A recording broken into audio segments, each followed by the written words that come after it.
Então, Julieta de Batista, vou fazer a apresentação dela. É analista praticante, membro de escola, esteve na função de AE de 2018 a 2021.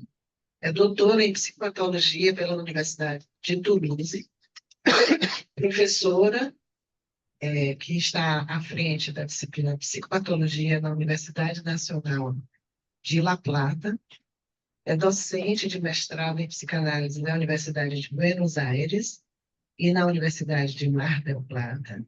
E autora do livro que Pedro acabou de citar, e que ela aqui coloca, né? El Deseo em La Psicanálisis, premiado pelo Ministério da Cultura em 2019. Então, vocês têm aqui essa versão em português, né, do livro da Julieta, para quem tem interesse. Sem me alongar mais, eu vou passar a palavra para a Julieta, que já está na tela aqui. A gente lhe vê muito bem, Julieta. E Bom agora dia, vamos escutar. bom dia, muito obrigada por el convite. Voy a hablar en español lento, ¿me escuchan bien? Sim. Sim. ¿Sí? Sim, Ok. sim. Bueno, yo titulé, titulé esta exposición para la apertura de este tramo de trabajo, La angustia y sus tiempos en el análisis. Y empiezo con una pequeña reflexión, ¿no? La mayor parte del tiempo no estamos donde está el cuerpo. Estamos en un pasado que ya no es, en un futuro que será, pero no es aún, y a veces en un instante presente que sin embargo se nos escapa. Esta pequeña reflexión me la suscitó una cita de Lacan que encontré en Función y Campo, tal vez la conozcan, la acerco. Dice Lacan ahí, en su entrada, podríamos decir, al psicoanálisis, dice: me identifico en el lenguaje, pero solamente por perderme en él como objeto. Lo que se realiza en mi historia no es el pasado definido de lo que fue, puesto que no lo es más, ni tampoco el pasado perfecto de eso que ha sido en esto que soy, sino el futuro anterior de lo que habré sido para eso que voy a devenir. Bueno, creo que la cita vale la pena de ser trabajada.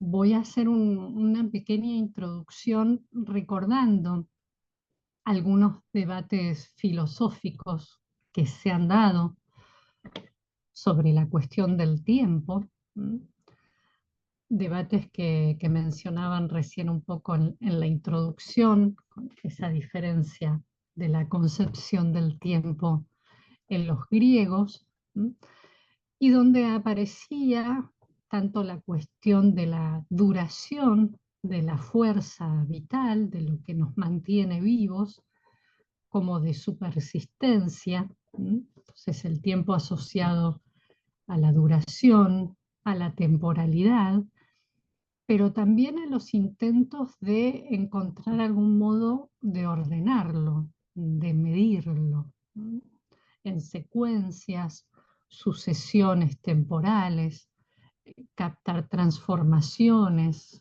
movimientos. Muy habitual en nuestra práctica es pensar en términos de antes y después, ¿no? Eso está muy instalado en el sentido también común. La idea de que el tiempo es algo que fluiría en una sola dirección, ¿no? Será una suerte de debate entre los filósofos que decantaba por ahí,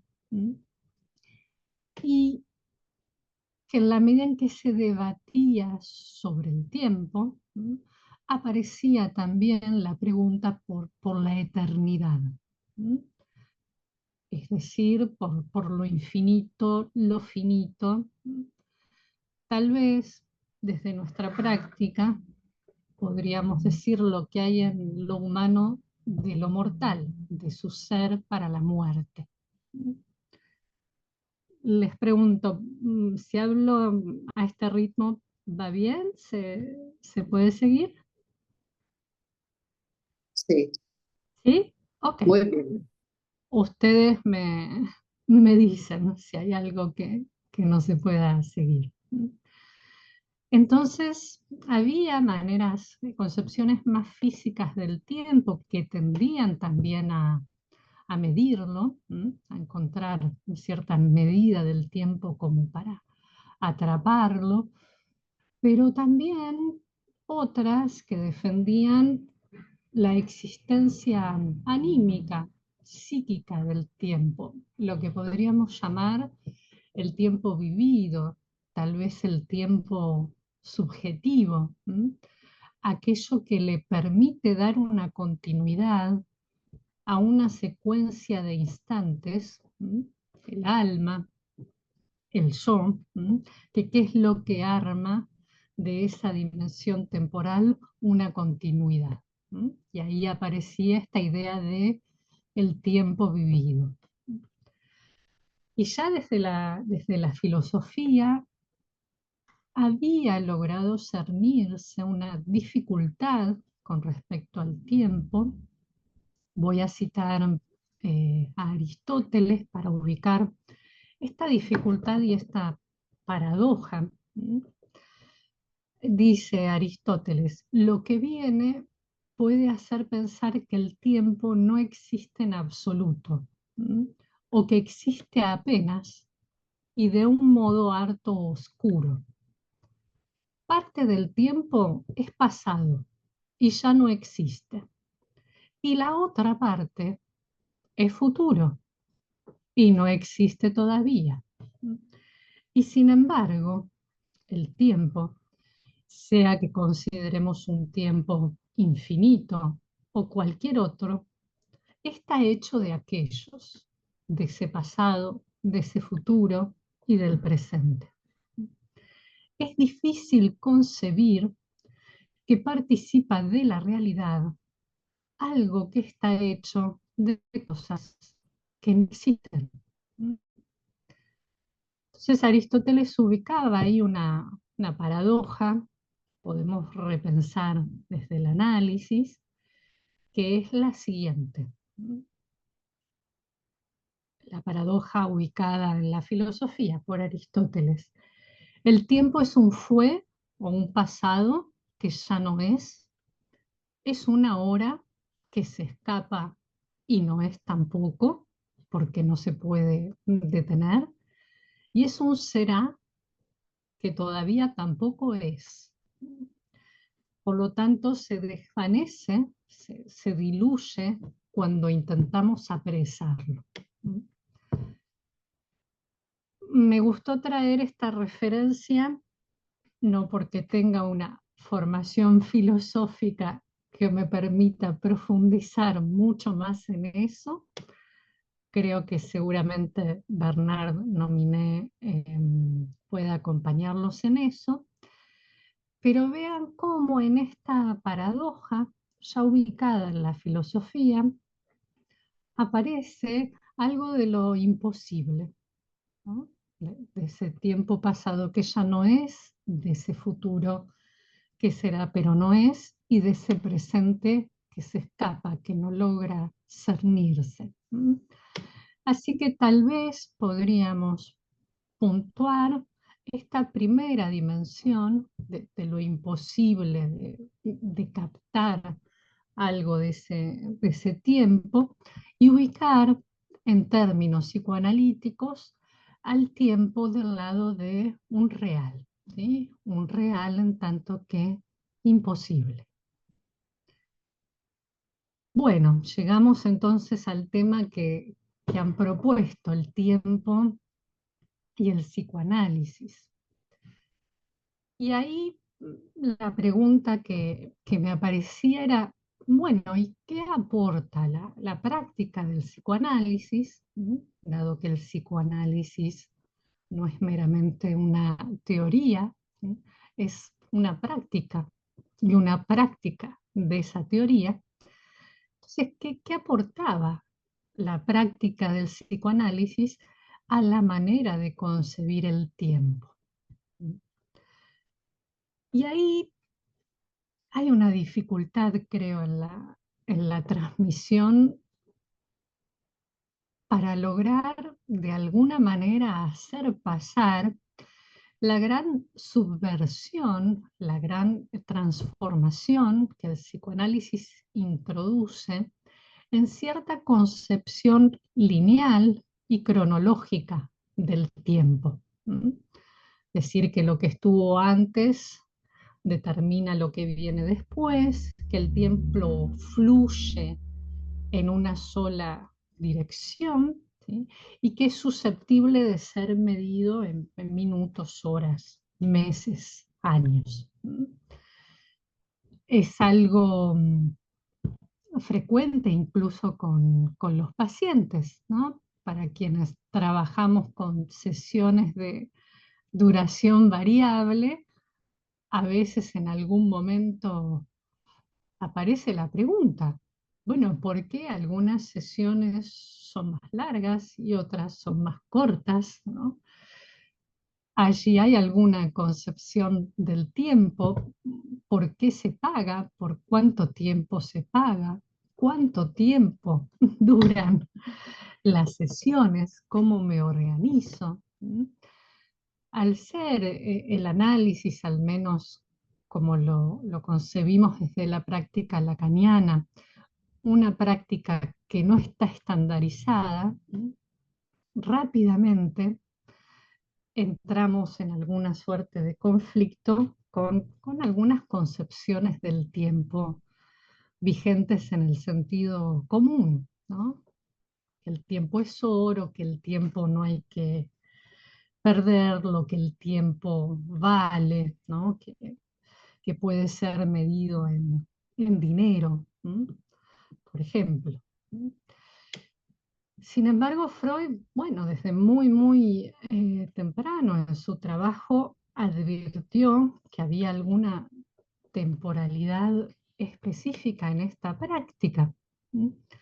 Todos, supongo, recordarán el caso Emma, ¿sí? Que Freud toma en el proyecto de una psicología para neurólogos, donde él se encuentra con que las escenas que relata esta muchachita, que padecía una suerte de fobia a ir a las tiendas,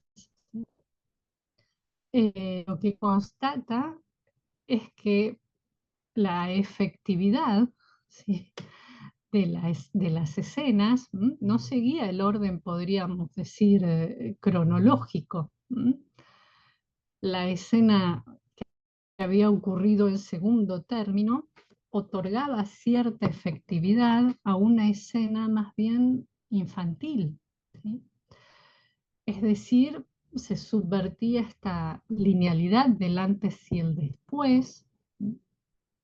Había cierta conexión entre una escena y la otra, y la gran pregunta freudiana que lo va a internar en las sendas del descubrimiento de lo inconsciente es cómo un simple recuerdo, ¿sí?, podía despertar un afecto que una vivencia no había despertado.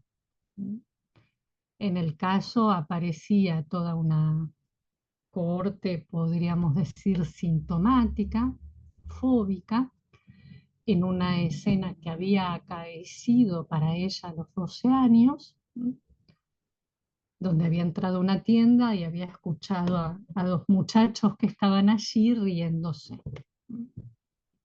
Ahora bien, en el relato, esa escena que aparecía como primera reenviaba a otra ocurrida en el pasado y sin embargo conservada, en la cual ella había sido, podríamos decir, objeto de cierto atentado sexual en una tienda con un pastelero.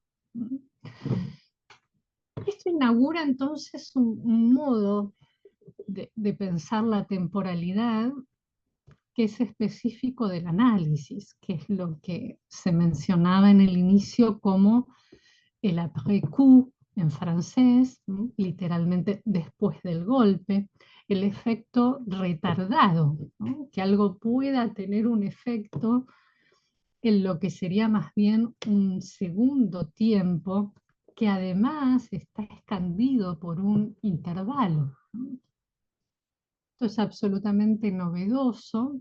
El término freudiano es Nachtraglich y marca ya la idea de que hay algo del pasado, ¿sí? De esta escena infantil que se conserva en lo anímico. ¿De qué manera es lo que va a llevar a Freud al descubrimiento del inconsciente? Y además ya se instala fuertemente la hipótesis de que eso conservado del pasado concierne a lo infantil, a la sexualidad infantil que puede quedar, luego Freud va a formular esto, fijada, ¿sí? Determinadas satisfacciones que pueden quedar allí fijadas. Y se vuelven, dirá, algo indestructible.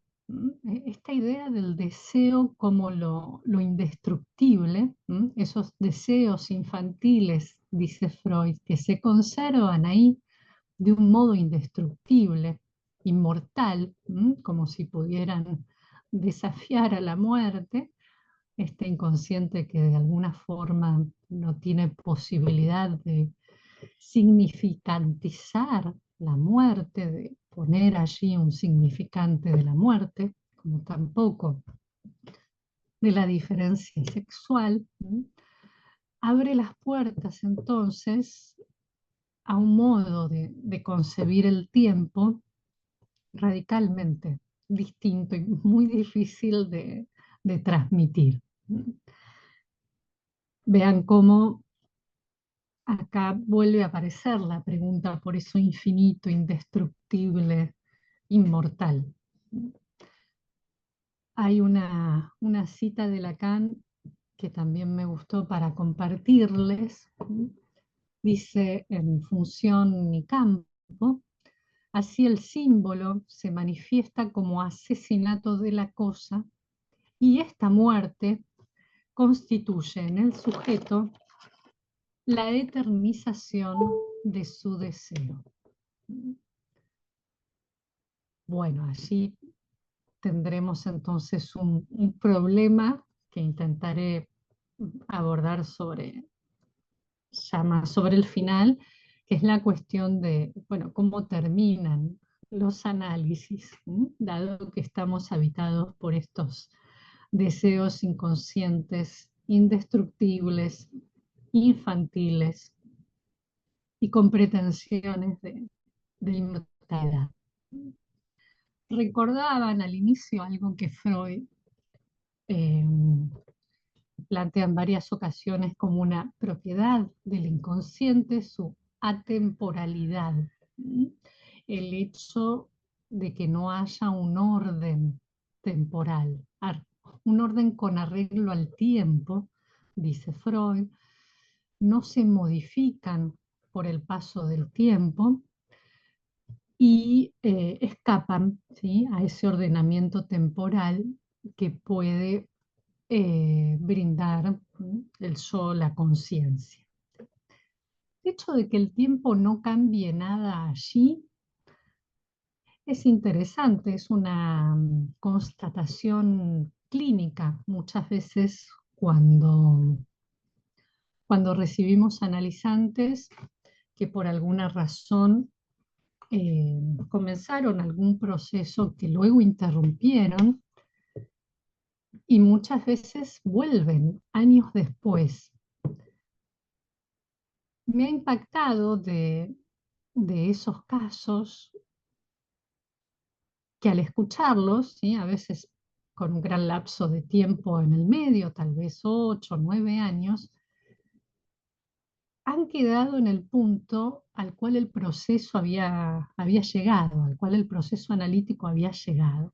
Es decir, que el mero pasaje del tiempo cronológico, del tiempo social, no había, por supuesto, modificado la posición libidinal.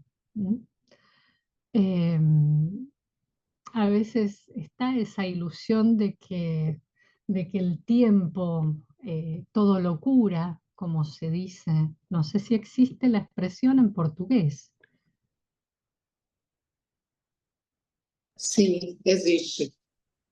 Se dice así, que bueno, que hay que dejar pasar, dejar al tiempo hacer su trabajo, ¿no? Que el tiempo eh, hará lo suyo, ¿sí? Porque hay algo en el tiempo que podría curar. ¿M? Bueno, creo que en nuestra práctica, después me contarán si es así también en la de ustedes, eh, no se comprueba que el mero paso del tiempo produzca esos cambios, ¿no? Eh,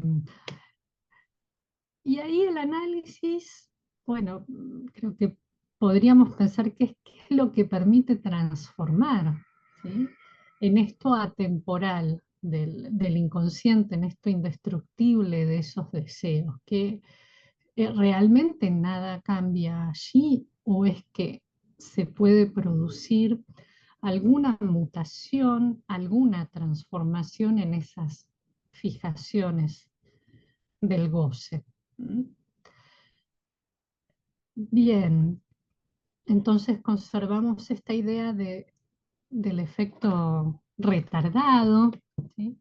Pero también algo que Freud plantea de un modo muy interesante, de cómo la causa, que solía pensarse en cierta linealidad, para Freud más bien adquiere el espesor de un entramado, de una trama, de un tejido. Es muy hermosa la obra de arte que eligieron para la presentación del programa, ¿no? Un tejido de lo real, agujereado, ¿no? Donde nos faltan nexos, eh, cierto ensamble donde Freud hablaba de lo constitutivo, ¿sí? Estas fijaciones libidinales con esa primacía de lo infantil que especifica a nuestra práctica, pero también de lo azaroso, de lo circunstancial, de la psique, como retoma Lacan en el seminario 11, lo azaroso, lo contingente, los encuentros. Eh, Diría nuestro literato Borges, el hombre es a la larga sus circunstancias. Y sabemos que nuestra práctica muchas veces tiene que estar bien atenta a eso, ¿no? Eh, a cómo en algunos casos las posibilidades del análisis se ven atenuadas, disminuidas, porque alguna circunstancia, algún encuentro real, toma a ese sujeto, toma su disponibilidad libidinal, ya sea por una pérdida, por un accidente, por aquello que está fuera de lo que se puede anticipar. ¿Mm? ¿Y cómo va a ubicarse ese sujeto ante eso? Entonces, en este entramado está lo que precede lo constitutivo, lo fijado, pero también esa dinámica de lo azaroso y fundamentalmente lo que Freud llamaba el conflicto, ¿no? Cómo va a posicionarse ese sujeto allí. O sea que lo que precede, lo constitutivo, no es algo que marque un destino, tampoco los encuentros azarosos, las circunstancias de la vida. Lo traumático muchas veces. La clave para Freud va a estar en cómo alguien reacciona, dice, cómo se ubica, cómo se posiciona, diríamos hoy. Y cómo en un análisis, ¿sí?, hay algo de ese pasado que se conserva, que se actualiza en la presencia de la transferencia, que se vuelve a instalar en ese lazo tan peculiar que inaugura el análisis.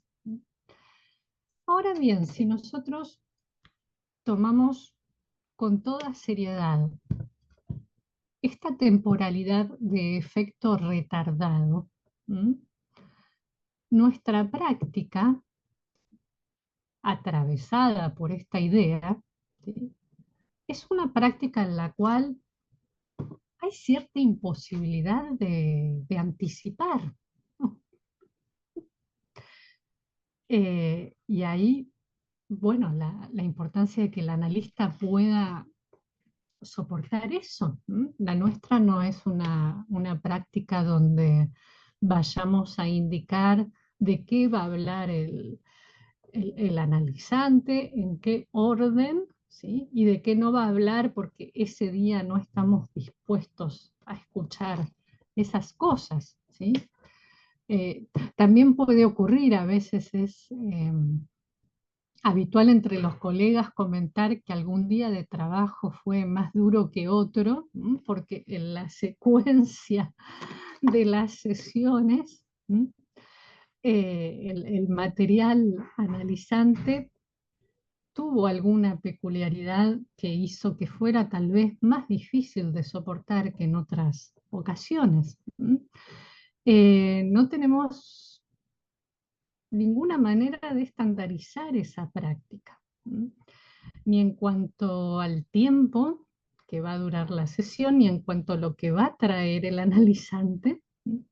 Y a veces me pregunto, después lo compartimos, eh, ¿por qué persiste algún estándar con respecto al pago de las sesiones? Al pagamento, creo que es en portugués, a lo que se paga por las sesiones. Ahí sí vieron que, bueno, hay eh, un honorario que se fija, que permanece. Nosotros ahora en Argentina asistimos a algunas novedades con respecto a eso, así que estamos experimentando otras variedades de las cuestiones del pago.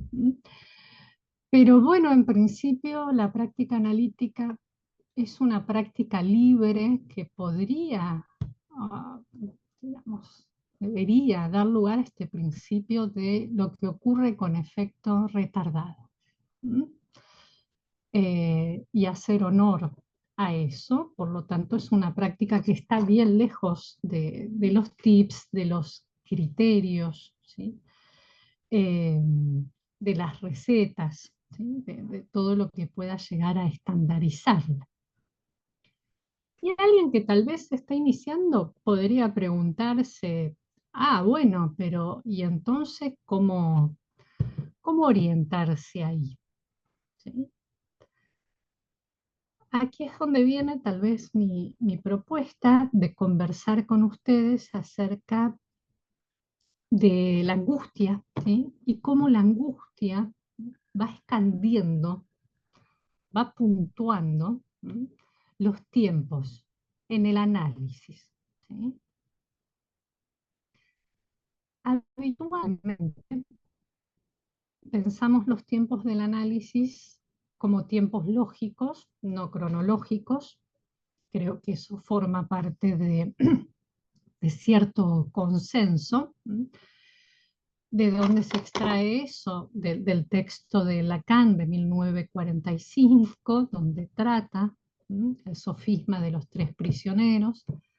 No lo voy a desarrollar, pero plantea una serie de combinaciones significantes posibles, de las que deduce cierta temporalidad para la resolución. Temporalidad a la que llama instante de ver, tiempo de comprender, momento de concluir. Y es muy habitual pensar el análisis en estos términos. Traigo la inquietud, tal vez, de introducir que, bueno, esos son términos pensados desde la lógica del significante, combinaciones, articulaciones, y que tal vez podría ser una alternativa introducir la cuestión del cuerpo, ¿no? Y con ella la cuestión de la angustia. Sería pensar entonces los tiempos del análisis escandidos por la emergencia de la angustia.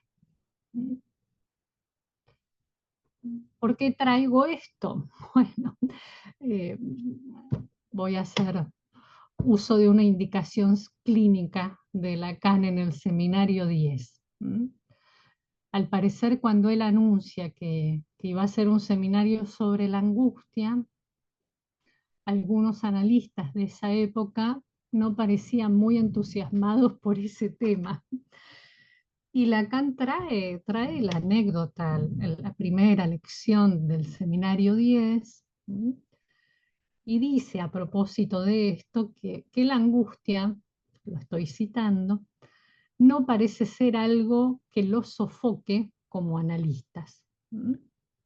Y sin embargo, dice, no sería demasiado decir que debería sofocarlos, ¿sí? Debería tomarlos. ¿Por qué? Sigo con la cita. Porque está en la lógica de las cosas, es decir, de la relación que tienen con sus pacientes. Y agrega esto, que creo que es una indicación clínica a interrogar: sentir lo que el sujeto puede soportar de angustia los pone a prueba en cada instante. Entonces acá Lacan está introduciendo esto que llama lo que alguien puede soportar de angustia en cada instante, y que eso pone a prueba la práctica del análisis.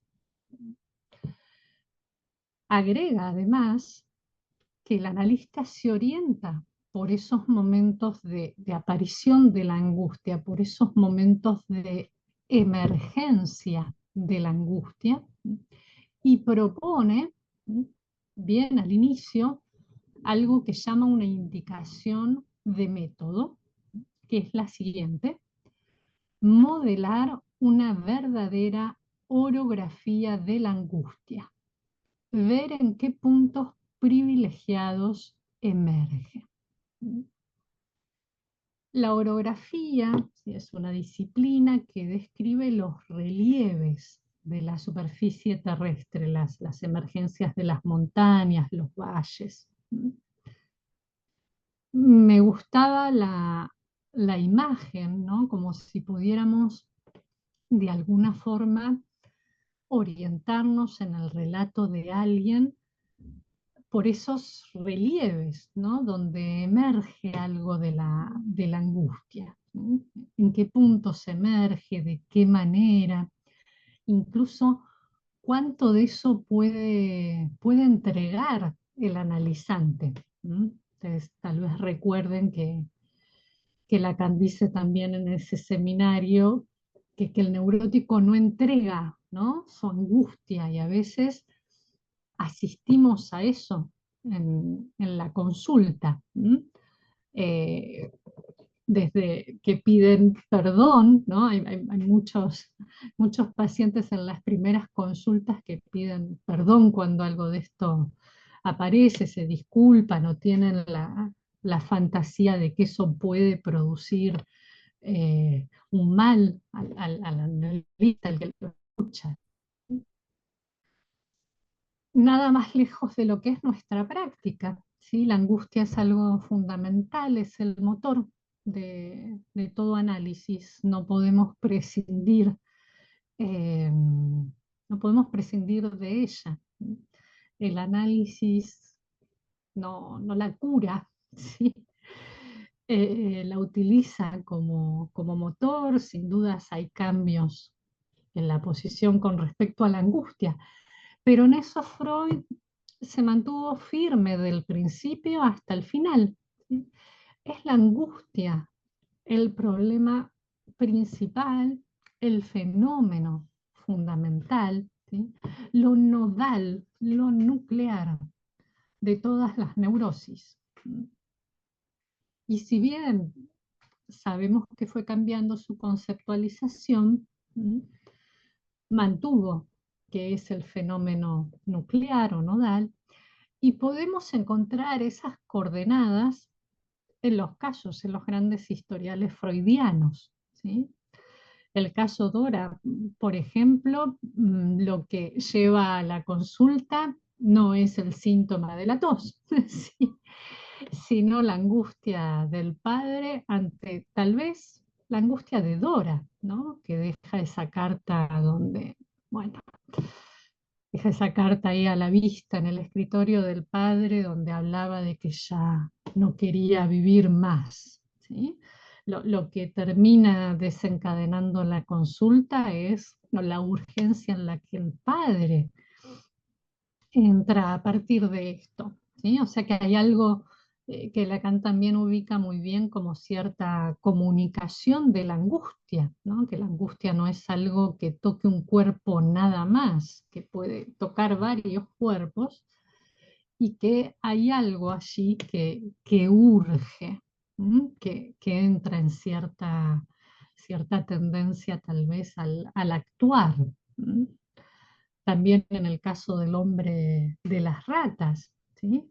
Es decir, no son las ideas obsesivas que tenían una raíz infantil lo que los lleva a la consulta, sino ese encuentro circunstancial en el cual hay algo de ese horror ante un goce ignorado, en el relato del Capitán Cruel, lo que de alguna manera despierta, dice Freud, ese erotismo anal que luego tiñe todo el análisis del caso.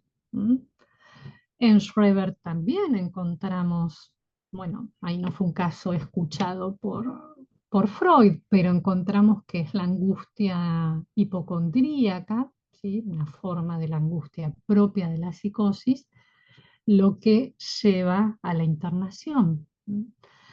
Entonces, ahí podemos captar cómo en la práctica lo que alguien puede soportar de esa angustia y lo que su entorno puede soportar también, porque no es un asunto individual, ¿sí? Hay cierta comunicación de la angustia, es lo que está en el origen muchas veces de las consultas, y no el síntoma per se, que ya es una suerte de solución, como decía Freud. De hecho, Freud ubicaba bien esa temporalidad, ¿no? Por ejemplo, cuando toma los tiempos en la histeria de angustia, arma algo que podríamos decir, bueno, es la lógica que Lacan va a retomar en el seminario 22, en RSI, en RSI, la herejía lacaniana, real, simbólico, imaginario. ¿Y por qué digo que Freud ubica ya esto en la trayectoria de las neurosis? Porque cuando toma la lógica que se desprende, ¿sí?, en la conformación de la histeria de angustia, ubica un primer momento de angustia al que llama angustia libremente flotante, ¿sí? Una angustia que surge sin que se sepa ante qué. ¿Sí? Algunas consultas llegan en ese momento, ¿sí? Y hay solo eso. ¿Sí?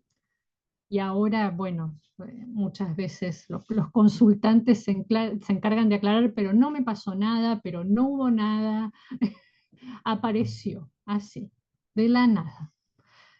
No relacionó con nada, no tiene que ver con nada, ¿no? Eh, como algo que escapa a las posibilidades de entramarlo. Y sin embargo, Freud dice, bueno, pero esa angustia tiene cierta derivación, cierta ligazón, ¿sí? De modo que puede sustituirse en un síntoma. ¿Mm? Acá ya entra otro elemento heterogéneo y diríamos, bueno, ahí hay un efecto metafórico, sustitutivo, de denominación de ese real, que eh, ya ahí tenemos esa transformación donde la angustia deviene miedo, ¿sí? Y si bien no nos ahorramos el desarrollo de angustia, ¿sí? La nominación de eso bajo la forma del miedo ya da otras posibilidades. ¿Sí? Entonces, angustia, síntoma, y ubica un tercer momento, que es el de lo que va a llamar aquí se ha traducido como parapeto fóbico o muralla protectora, ¿m? Una defensa ante esa emergencia de la angustia, que funciona, ¿sí? Desprendiendo apenas un poco de angustia, ¿sí?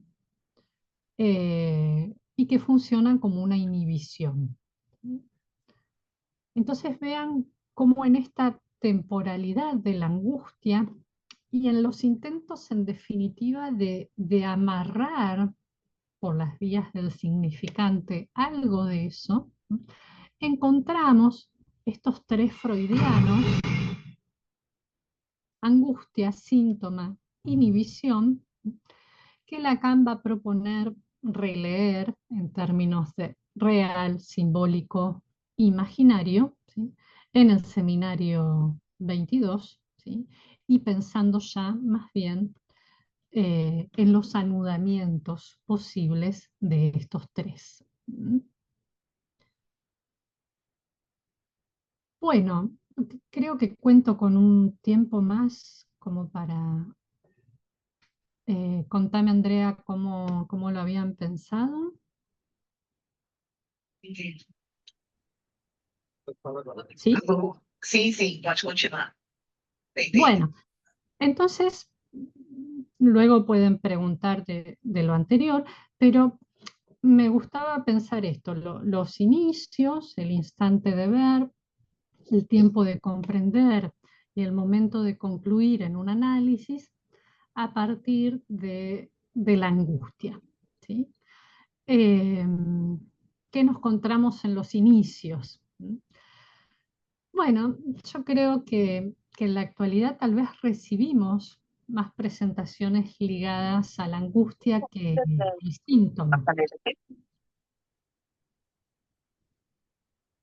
Bien, creo que hay un micrófono abierto. Pode falar. Peço que fechem os microfones, por favor. Pode continuar, Juliana. Ahí está. Eh, Hay en los inicios o en las posibilidades de inicio de un análisis cierta urgencia. Y ahí pensaba, bueno, había algo en la práctica de Lacan. Estoy trabajando sobre algunos testimonios de analizantes de Lacan. Había algo en la práctica de Lacan muy interesante, que era su disposición ante la urgencia. O sea, Lacan era capaz de decirle a alguien que llamaba para pedir una consulta, era capaz de decirle, venga ahora, ¿no? Venga ahora. ¿Sí?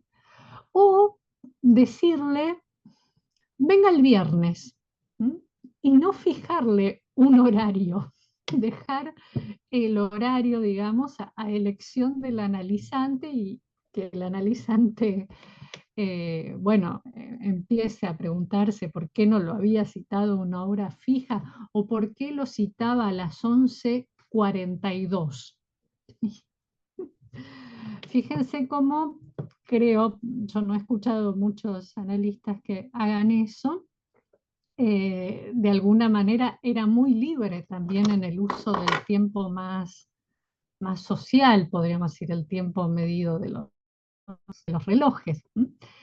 Y cómo, aun cuando ya el movimiento lacaniano está bastante instalado, a veces se escucha, ¿no? Que alguien pueda tener, que un analista pueda tener alguna lista de espera, por ejemplo, ¿no? Que no, que en ese momento no tiene horarios, pero que puede considerar una lista de espera. Em, Julieta, sí, você pode repetir o final da última frase que a gente perdeu? no se escucha, no te escucho bien, Andrea. Cortou a internet, só o finalzinho da última frase. Ah, Sim. no, que pueda haber analistas que trabajen con lista de espera, ¿no? O que la respuesta ante la urgencia sea, no tengo horarios disponibles, pero tal vez más adelante pueda tenerlos. ¿M?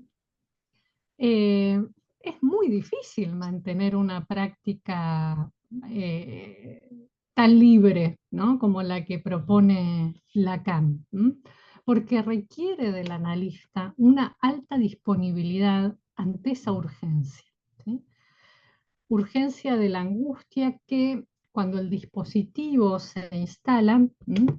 Esa angustia puede ser invitada a hablar, ¿sí? Que es el tema de nuestro próximo encuentro. ¿M? ¿Cómo hacerla hablar? ¿M?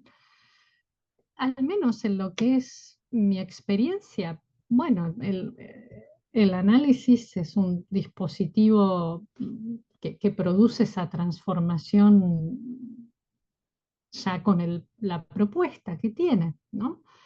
De decir lo que se le ocurra, ¿sí? Sin que sea juzgado, eliminando la vergüenza, la moral, las razones por las cuales uno no diría. Si el analista puede pagar con su juicio más íntimo, pagar con sus palabras, la angustia deja de tener esa presencia tan corporal, ¿no? Eso que Lacan llamaba quedar reducido al propio cuerpo, ¿m? Que a veces aparece en las consultas de algunos analizantes que, bueno, que no pueden dejar de llorar, ¿no? Que hay algo muy, muy doloroso en el cuerpo y no pueden dejar de llorar hasta que de a poquito empiezan como a decir, ¿no?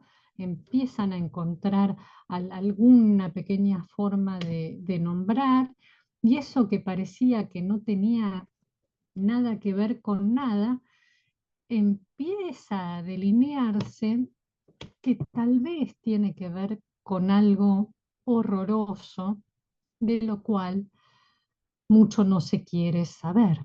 ¿M? Así que hay algo ahí de este cuánto ese sujeto está dispuesto a soportar, ¿m?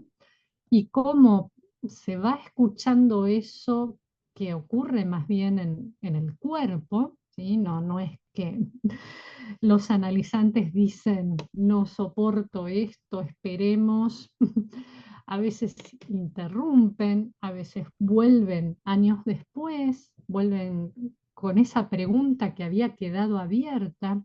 A veces pueden ubicar que en ese momento no estaban en condiciones de afrontar, lo que implica un análisis, ¿no?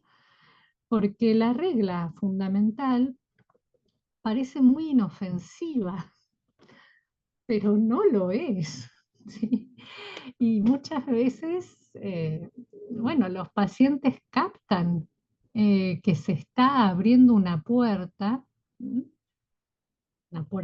hacia esa otra escena del inconsciente, que no se sabe muy bien a dónde conduce. ¿M?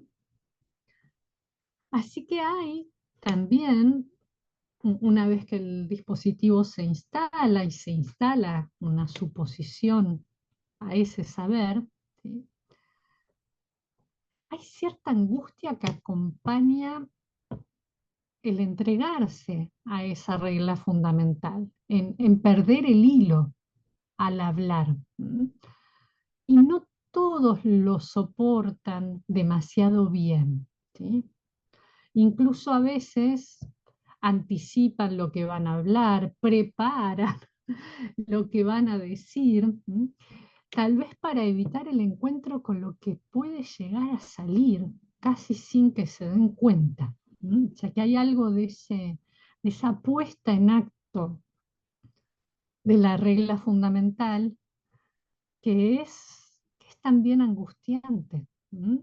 Que hay que ver y ver cómo puede acompañarse lo que cada sujeto soporta de lo que va a ir encontrando allí. ¿Sí? Aquí en español tenemos una expresión que alguna vez algún analizante utilizó, que es se destapó la olla. ¿Sí? No sé en portugués si existe algo parecido, o se abrió la caja de Pandora. ¿Mm?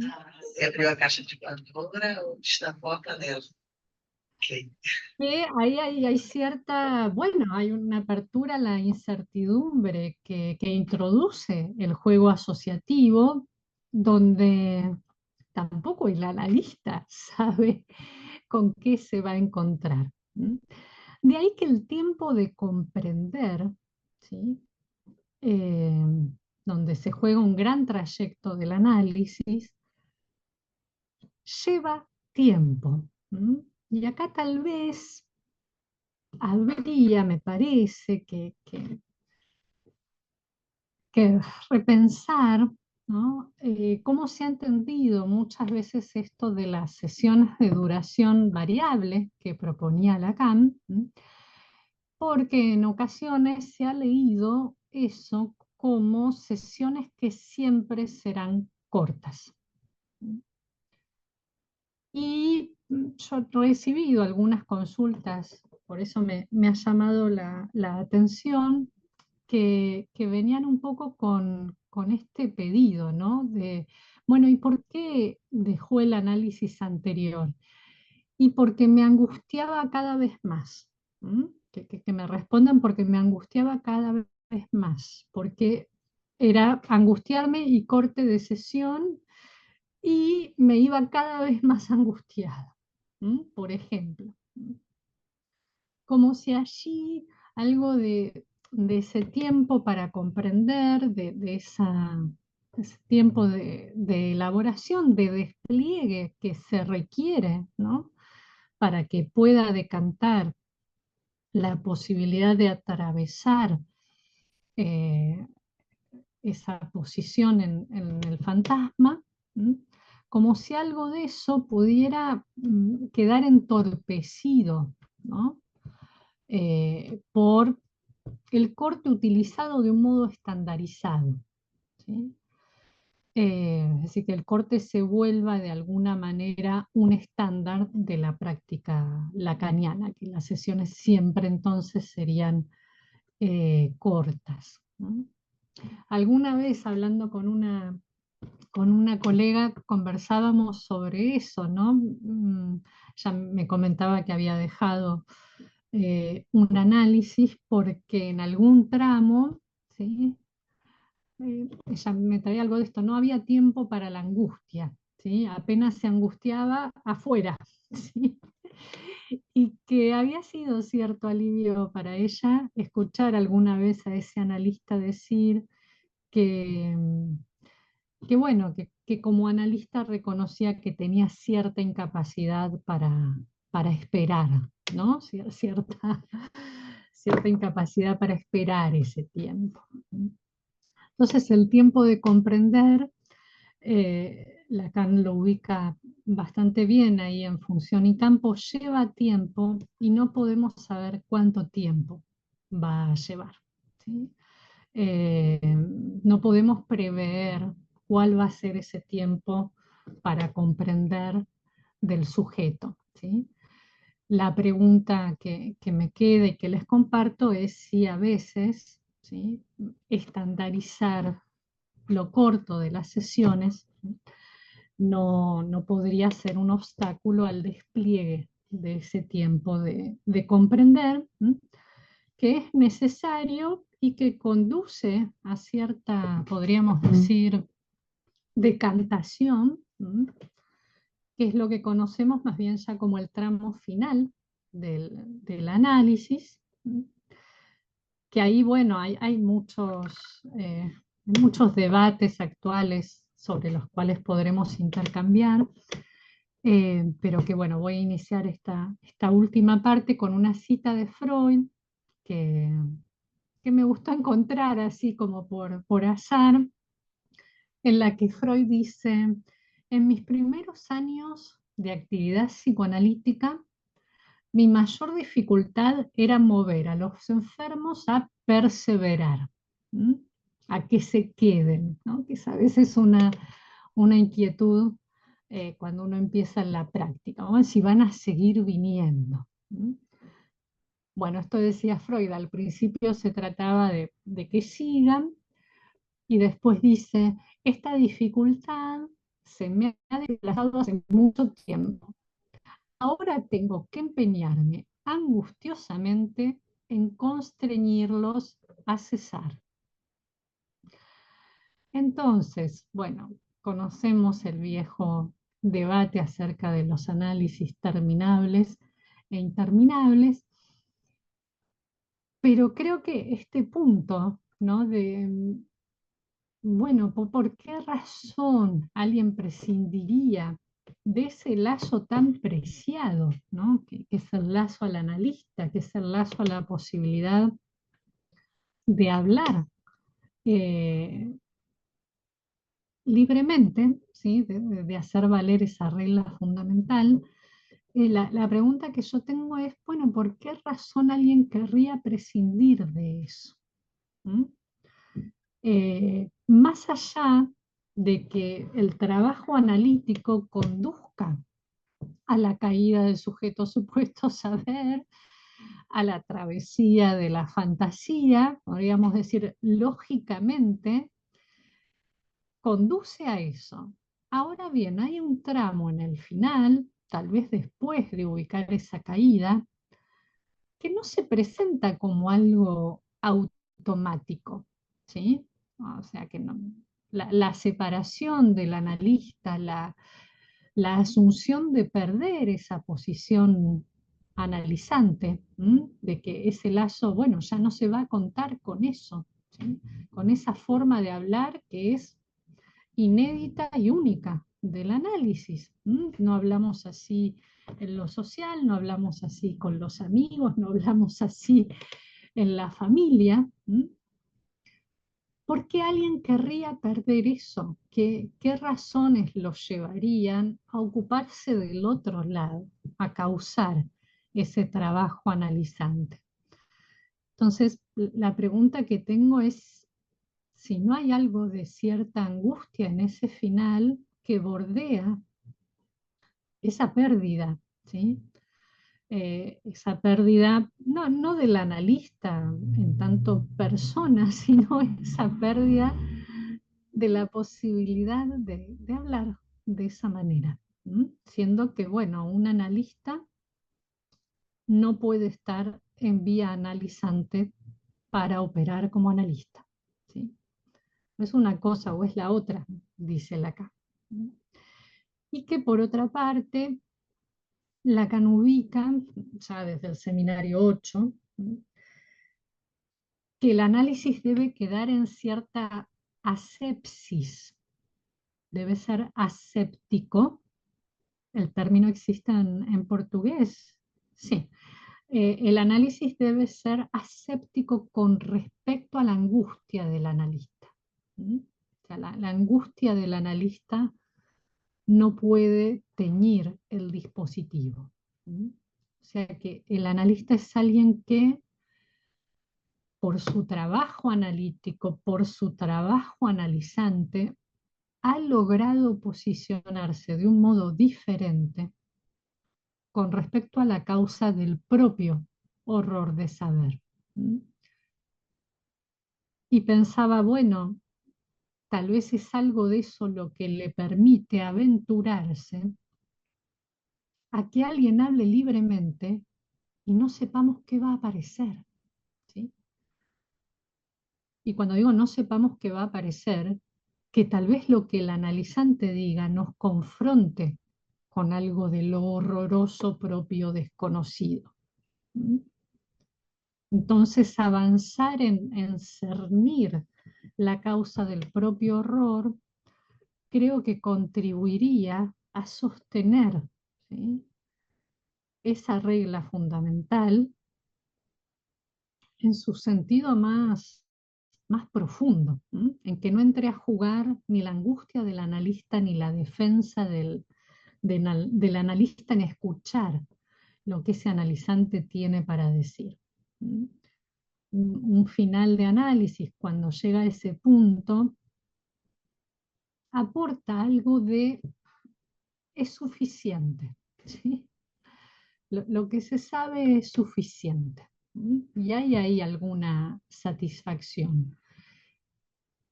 Y hay cierta orografía de la angustia propia que es conocida. No porque uno ya no se angustia, ¿sí?, sino porque tiene la posibilidad de transformar, de no quedar tal vez petrificado en esa angustia, ¿sí?, convertirla tal vez en causa de un deseo, en acto. No queda tan prendado de la angustia, no queda tan detenido como pasa muchas veces en la posición más neurótica, ¿no? Donde, bueno, si uno se angustia, entonces es un peligro, hay que evitarlo, hay que salir, no hay que avanzar. Le quita consistencia. Y eso da otra disponibilidad para escuchar lo que la urgencia de alguien puede venir a traer. Así que hay, me parece, en el analista, en el devenir analista, cierta renuncia, ¿no?, a la angustia, vamos a decirlo así. Cierta apuesta porque el deseo del analista y de poder conducir, ocupar, ¿sí?, ese lugar para otro, brinda alguna satisfacción. Bueno, yo creo que tal vez podríamos dejar por aquí y conversar. ¿Qué te parece, Andrea? Muito bem. Muito obrigada. Eu ia falar muitas graças.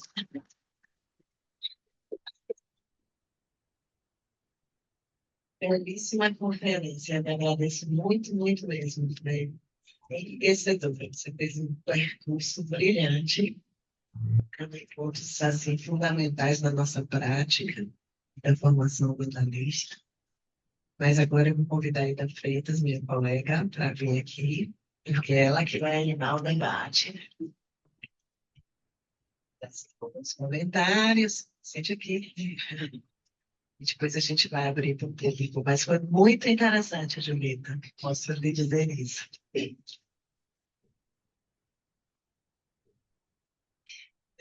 Muchas gracias, Julita. Voy a hablar despacito.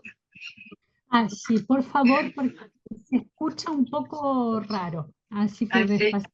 Sí. Ok. ¿Hay problema? Habla. El audio yo lo escucho un poco raro, pero despacio puedo seguir.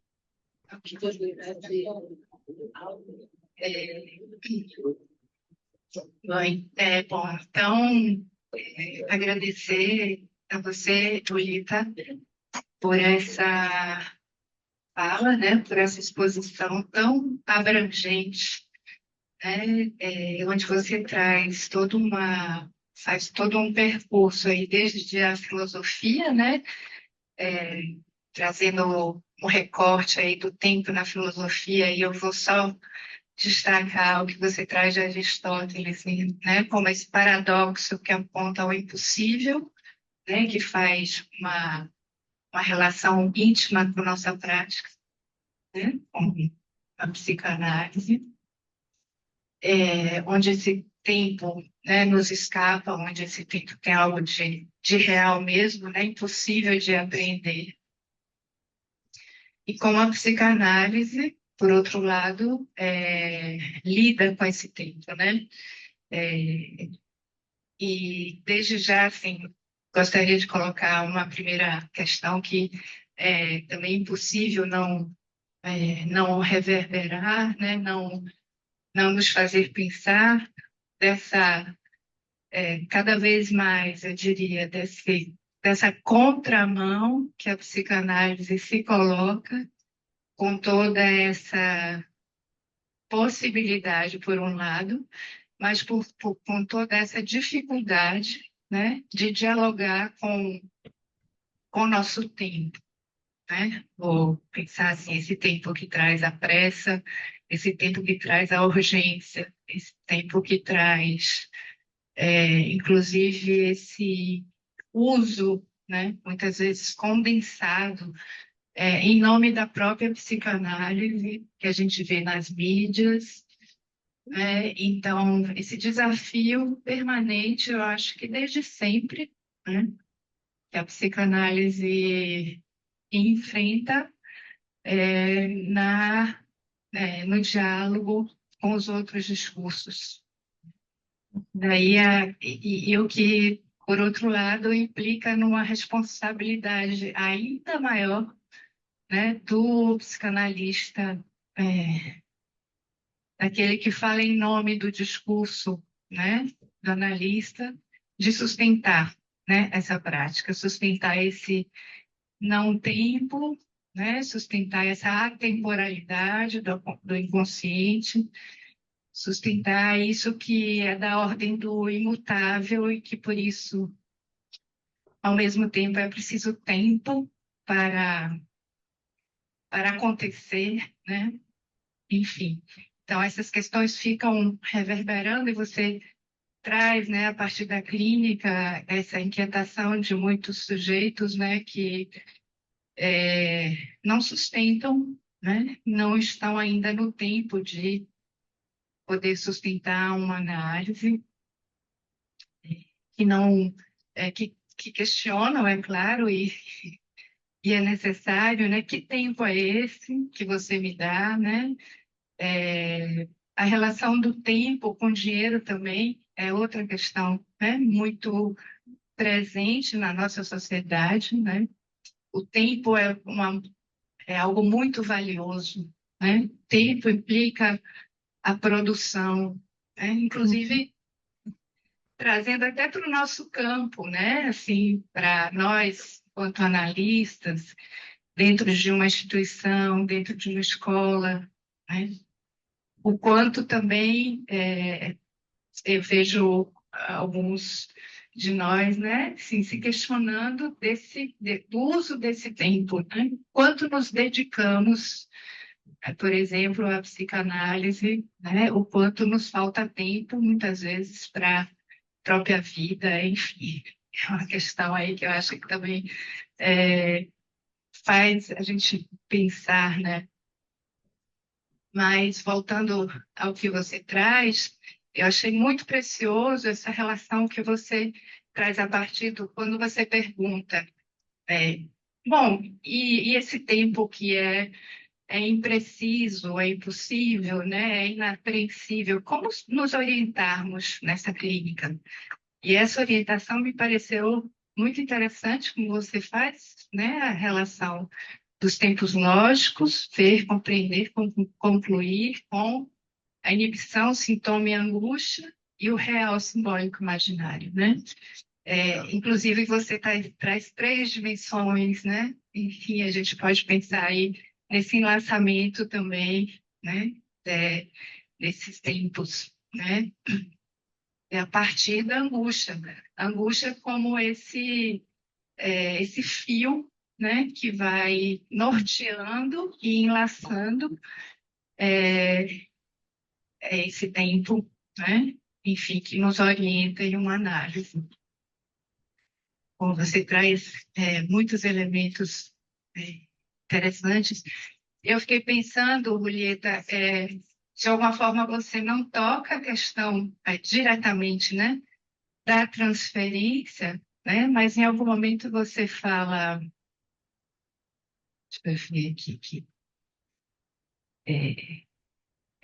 alguns não todos, essa formulação, como você traz, me parece preciosa também, não todos suportam a posta em ato da angústia, né? A posta em ato da angústia já estaria ali enlaçada ao analista na transferência. E eu me lembrei, ontem eu assisti o Fernando na abertura do Fórum São Paulo, né?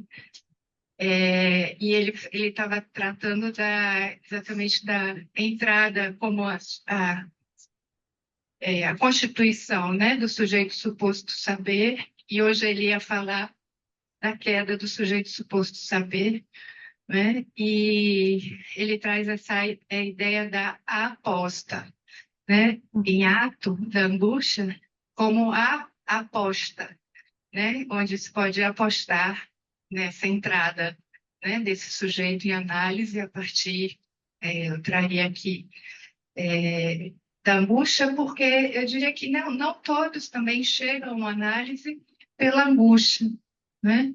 E muitas vezes essas questões iniciais que vão se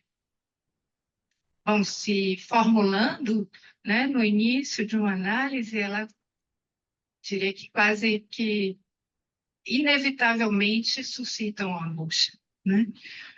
E aí é onde ela aparece essa posta em ato, né? Se você pudesse comentar um pouquinho sobre isso. E eu pensei assim, também fiquei algo que sempre me vem como questão, né? A questão da repetição, né? Que eu diria a gente pode talvez relacionar com esse tempo de compreender, onde o sujeito ali se debate com essa repetição e muitas vezes não suporta, né? Também sustentar e além, né? Uma análise diante dessa repetição enfadonha, né? Essa repetição cansativa, né? Que é preciso passar, né? Por ela em uma análise. Mas eu diria que talvez aí implique nesse manejo da angústia que o analista, né, pode, né, contribuir para que nessa repetição que fica no mesmo, que algo de uma tiqueia e com o aparecimento da angústia possa fazer o sujeito ir adiante, né? Por fim, eu queria talvez pensar e colocar com você a ideia que você traz, né? Como Lacan trabalhava com a urgência, né? Nos inícios, como ele manejava isso e ele fala, né? Eu acho que no texto sobre a edição alemã, né? Quando ele comenta a urgência do final, né? Não me lembro se é na edição alemã ou prefácio, né? E quando ele comenta exatamente essa noção de urgência do final, né? Urgência de que essa análise se conclua de alguma forma, né? Que você traz essa urgência a partir de como a análise vai avançando, né? No sentido de cingir, essa angústia que surge, né? No momento em que se tenta cingir algo do próprio horror, né? E e talvez, assim, ultrapassado isso, né? Enfim, há uma certa urgência de um fim, né? Para o analisado, que está aí, talvez, nessa virada, né? Para analista. Então, acho que pode ser interessante que você comente um pouquinho esse ponto. E, bom, teria muito mais a dizer, mas para a gente também não se alongar e dar possibilidade aos colegas de conversarem com você, né? Eu fico por aqui. Espero que você tenha conseguido acompanhar o que tentei trazer. Agradecemos muitíssimo pela sua presença entre nós, neste momento virtual, pelo Zoom. Esperando que a gente possa um dia tê-la entre nós aqui, em presença mesmo. Será ainda Bueno, mais rico. y yo les agradezco el esfuerzo de escucharme en español. Perdonen, pero no sé si ya podré aprender otra lengua. Así que bueno, muchas gracias por haberme escuchado en español y muchas gracias por la pregunta y la invitación.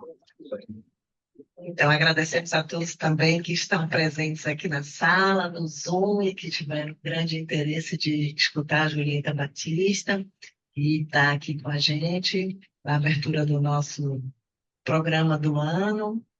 Foi uma ótima escolha contar com Julieta, que fez uma conferência muito bem elaborada, enlaçando, né? Tempo, angústia na psicanálise. Mais uma vez, agradeço. Bueno, que tengan un excelente año de trabajo. Muito obrigado, bom dia. Tchau, bom dia. Encerramos por aqui, então, gente.